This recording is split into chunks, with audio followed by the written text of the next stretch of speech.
कार्यक्रम में शामिल हो रहे हैं स्पार्क कैपिटल के डिप्टी मैनेजिंग डायरेक्टर और सीआईओ इक्विटीज एनडीपीएमएस देवांग मेहता साहब। देवांग सर, गुड मॉर्निंग, बहुत बहुत स्वागत है आपका। बताएं सर, क्या मूड बन रहा है बाजार को देखकर, तेजी का, मंदी का, या फिर वेट एंड वॉच वाले मूड में हैं आप? गुड मॉर्निंग अनिल जी।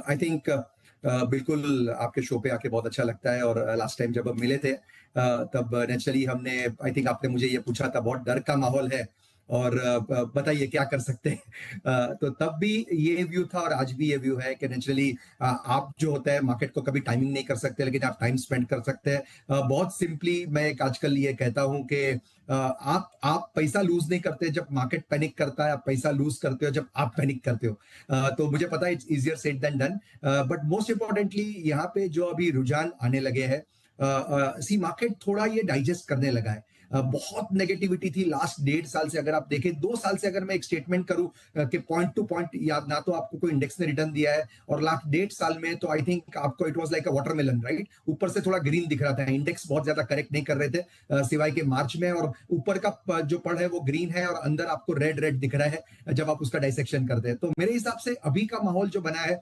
वहां पे अगर आप देखें तो एक्सेप्ट क्रूड नेचुरली जो 100 के करीब आजकल रहता है, और अगर अगर वॉर के न्यूज कुछ पॉजिटिव आते हैं कि कुछ सीज फायर हो रहा है तो ये नीचे आ जाता है। वो एक थोड़ा जॉकर इन द पैक है इंडिया के लिए। बट अदरवाइज आप देखें तो कोई भी मैक्रो डेटा देखे, जीडीपी का देखे, इन्फ्लेशन भी कोई इतना ग्रेट नहीं है, इंटरेस्ट रेट्स भी हम कटिंग साइकिल में थे, थोड़ा सा अभी नेचुरली रुके हैं। अगर आप अर्निंग्स की बात करें या कमेंट्री की बात करें तो मोटा मोटी अच्छे रहे।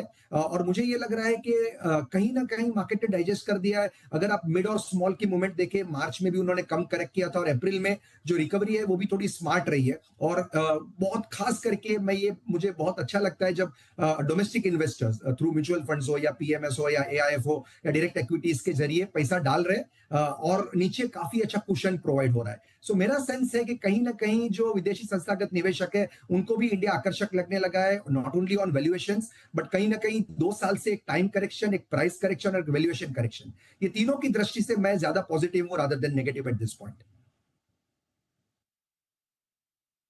ये है बाजार पर व्यू, क्लियर कट की बाजार में समय बिताएं, बजाय इसके कि किस समय बाजार में एंट्री करें। वो मुश्किल काम है, इसमें कोई डाउट ही नहीं है। अच्छी रिकवरी भी बनी है, अच्छी तेजी भी बनी है।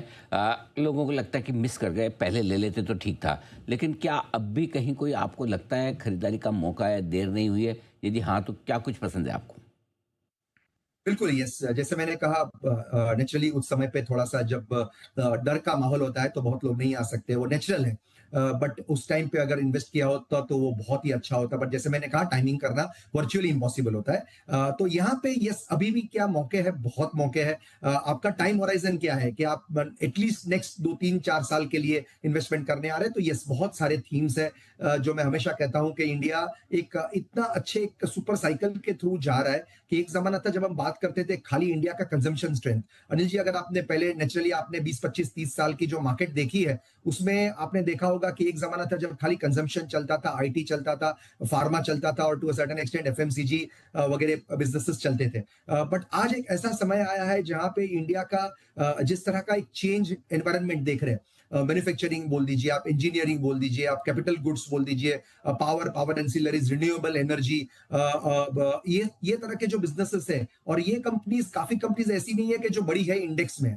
तो आउट ऑफ इंडेक्स जो मैं हमेशा कहता हूं बहुत अपॉर्चुनिटीज है, जहां पे मैं मिड स्मॉल नहीं कहूंगा बट बहुत सारे लार्ज, बहुत मिड, बहुत स्मॉल, माइक्रो तक मैं नहीं जाऊंगा, बट इतने सारे बिजनेसेस है जो इसमें ऑपरेट कर रहे हैं। जो मैंने ये आपको एक थीम बताया जो कैपिटल एक्सपेंडिचर वाला थीम है, इंडिया का एक प्राइम थीम नेक्स्ट 3 4 साल के लिए पावर, कैपेक्स, कैपिटल गुड्स ये रहने वाला है। सेकेंड थीम जो मैं कहूं, नेचुरली आप अगर फाइनेंशियल्स की बात करें तो बैंक्स लोग नॉर्मली प्रेफर करते हैं, प्राइवेट बैंक्स, पीएसयू बैंक्स, ये कोई अर्ज नहीं है वो बाय करने में। लेकिन उससे बेटर जो सेगमेंट और जो आपको लगता है वो है टिपिकल फाइनेंशियल्स, और वो फाइनेंशियल्स में जो पेनिट्रेशन हो रहा है फॉर ब्रोकिंग आप देख सकते हैं, आप वेल्थ मैनेजमेंट देख सकते हैं, एएमसीज देख सकते हैं, एक्सचेंजेस देख सकते हैं, डिपॉजिटरीज देख सकते हैं। क्या इसमें थोड़ा सिक्लिकलिटी रहता है? जरूर रहता है, लेकिन यही ज्यादा वेल्थ क्रिएशन होगा। सी बैंक्स आपको क्रेडिट ग्रोथ के साथ साथ 12 13% टाइप रिटर्न्स बना सकते हैं नेक्स्ट 3 4 साल में।